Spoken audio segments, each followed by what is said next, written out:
Financiación. El modelo actual, saben ustedes que está agotado, que es injusto con muchas comunidades autónomas, pero desde luego es especialmente injusto con Andalucía y con la Comunidad Valenciana. Necesitamos un nuevo modelo de financiación que sea transparente, que garantice que todos los ciudadanos tengan acceso a los mismos servicios públicos con la mayor dotación, que sea solidario y que, desde luego, de una vez por todas, resuelva de una manera estructural lo que es un problema que finalmente acaba dificultando la propia convivencia en el país.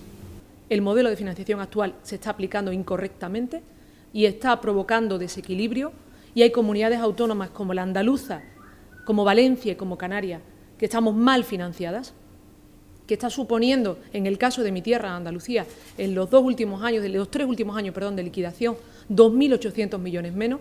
Pero permítame que le dé 2 cifras, para que entiendan cómo se está aplicando mal el sistema de financiación. Andalucía está recibiendo por habitante 340 euros menos que la media. Valencia, 350 euros menos que la media. Andalucía, 5 puntos por debajo de la media. Valencia, 5,5 puntos. Es evidente que hay desequilibrio y que hay comunidades que estamos mal financiadas. Hubo un compromiso de la Conferencia de Presidentes de revisar el modelo de financiación y de iniciar el diálogo para un nuevo modelo de financiación. Y eso es lo que le estamos reclamando al Gobierno de España.